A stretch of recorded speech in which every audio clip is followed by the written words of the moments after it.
Hey guys, Joe Bonamassa here. Sit back and enjoy Mr. Peter Frampton, the legend, on this episode of KTBA's Artist Spotlight. My dad was the head of the art department at Bromley Technical High School, and I was not yet at the school, but I was aware of Dave Jones because he was in my dad's art class. So for about 3 years, and so when I got there to the school, I made a beeline for Dave because I'd met him a couple of times because he would played in this band called the Conrads on weekends, you know, and playing sax and singing Elvis Presley songs. And so I made a beeline for Dave when I went to the school, and you know, we would hang out and bring our guitars to school, and my dad would stash them in his office, and then we'd go and get them at lunchtime and jam. So that's how our friendship started. Dave was about 3 years older than me, and he eventually changed his name because of the Monkees. So, which is probably a good idea. And so even though he would have lasted, I see. So yeah, he was Davy Jones and the Night-Timers, Davy Jones and the Lower Third, and then it became David Bowie and the something, you know. And I went, wait a second, who's David Bowie? You know, so that's when he changed his name. I've had a couple of people in my life that have been like older brothers. Dave was one, and Bill Wyman was the other. And we discovered each other early on. You know, I was only 14 when I met Bill, and I was only 12 or 13 when I met David. So it all happened around the same time. So, and then those guys just did everything before me, and I just sort of followed what they were doing until the one time when Dave tells the story of on the A&E biography one. He interviewed for that on me, and he said this is before he has a record deal, and I'm with this band, The Herd, and we go on Top of the Pops for the first time, which is the show. If you're either a new release because you're in the top 30, or you're on because you're in the charts, you know. So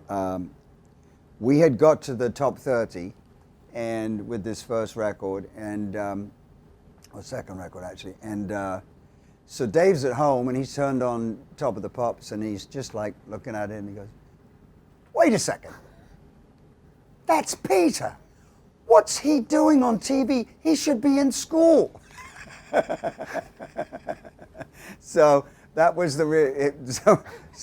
and George Underwood, who was the guy that Dave's best friend, like this till the day he died, and dear friend of mine for lifelong. He did Ziggy Stardust cover because he was in my dad's class too. So there was the three of us, you know, the three Musketeers. And actually, George was on TV before any of us. He changed his name from George Underwood to Calvin James, and he was with Mickey Most, the Animals producer, and he got on a TV show, and Dave and I both going, "George is on TV." Yeah, I kept my name. I now realize I should have changed it. No. Bill Wyman was someone who, I was in this weekend semi-pro band of all great musicians that had been with other bands and locally in Kent. And the drummer of the band, called the Preachers, I was the youngest, and so I was still at school and playing weekends with them. But the drummer, Tony Chapman, was the original drummer of the Rolling Stones. And he went to school with Bill. And Tony's in the band, and all the others are, but they don't have a bass player. So Tony says, I've got a great bass player, good friend of mine, Bill Wyman. So he introduces Bill to the band, and then along the road, they fire Tony. So Bill just says to him, Tony, I feel debt of gratitude here. This isn't the way I planned it, and maybe when you get a band together, I can help out. So that's the band I end up in, and Bill is now managing and producing us. So I go up to London the first time we do a session, and I believe either the first or second session, the engineer was Glyn Johns, which was the Stones engineer. The legendary Glyn. And so I didn't realize, but I sort of started at the top, with the technical side, with Bill producing and Glyn.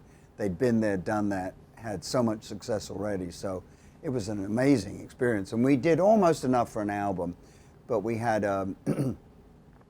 we had a single that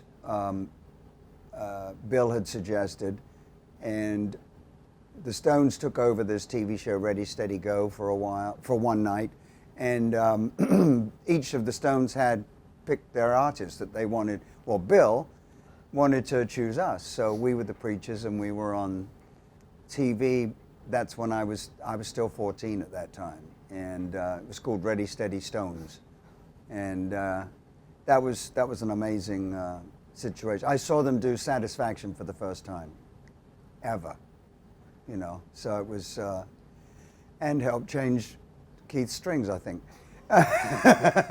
It was the Preachers, then Andrew Bown and Gary Taylor, who were the main two singers in The Herd, came to see me play with the Preachers and just asked if I would sit in with them for a summer, because they were changing their format of players, personnel, and would I play rhythm so I said yes.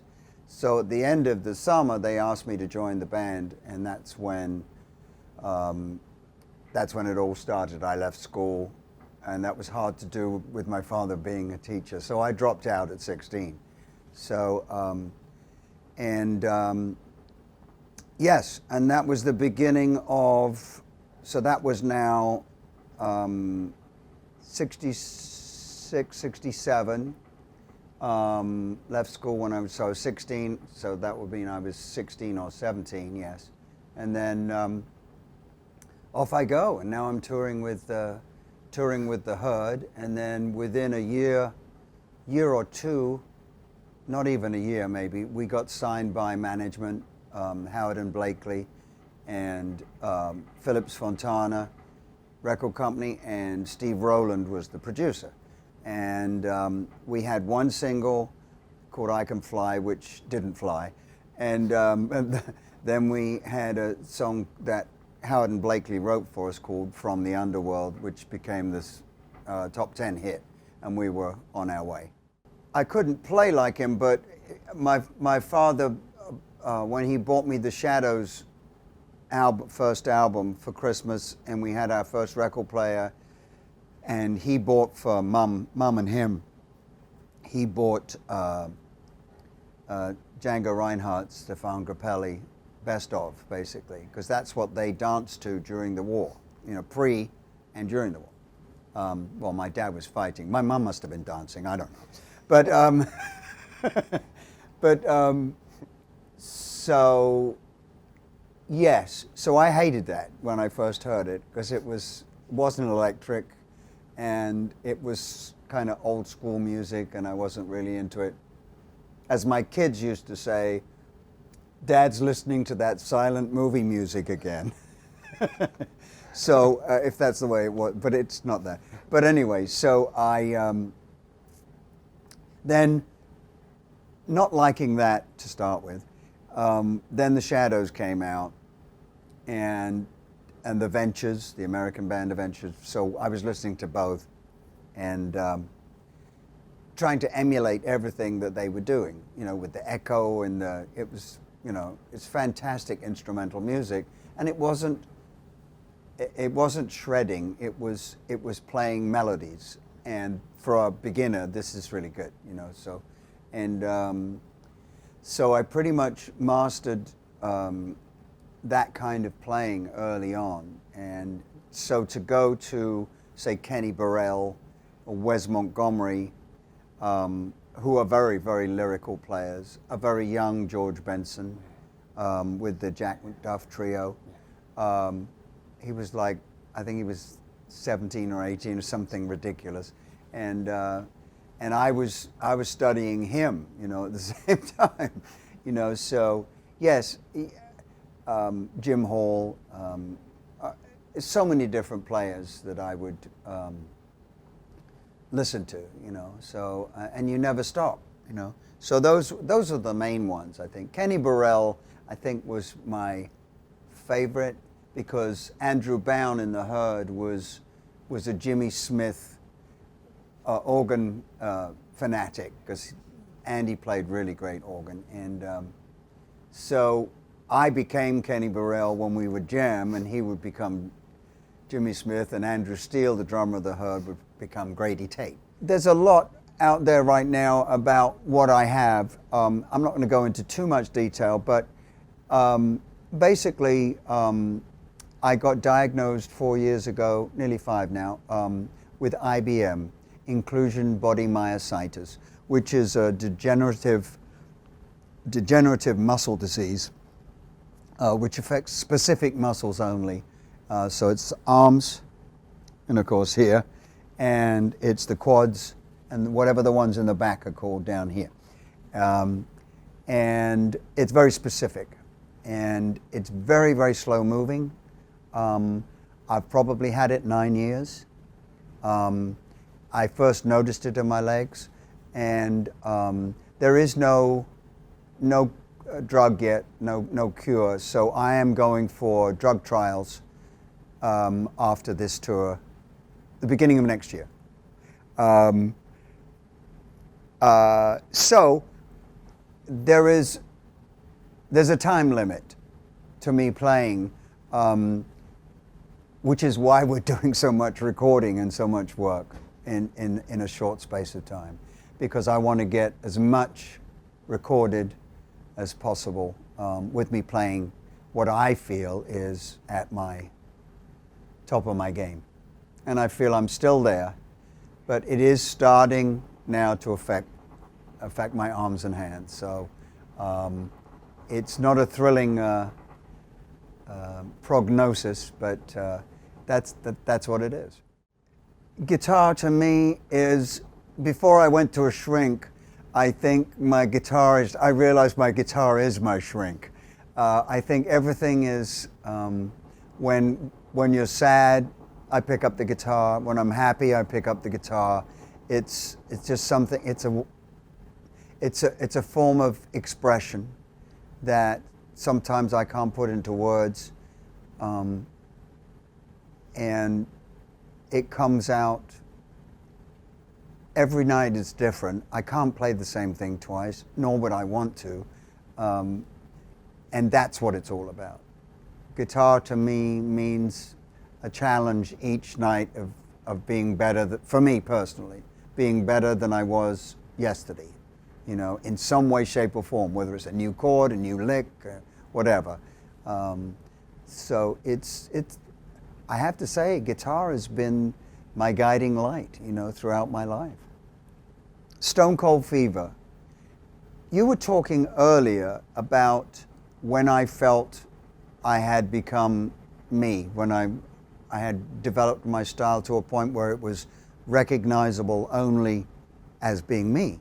Well, the solo at the end, middle and end of Stone Cold Fever, I think is probably where it all happened. And that's one of my favorite solos because it means so much to me. And then I would say Lines on My Face, either on the live record or on the studio record. It's just that song creates a bed of lush chords to you. If you can't play a good solo over that, there's something wrong. So that's I think that's always been my favorite.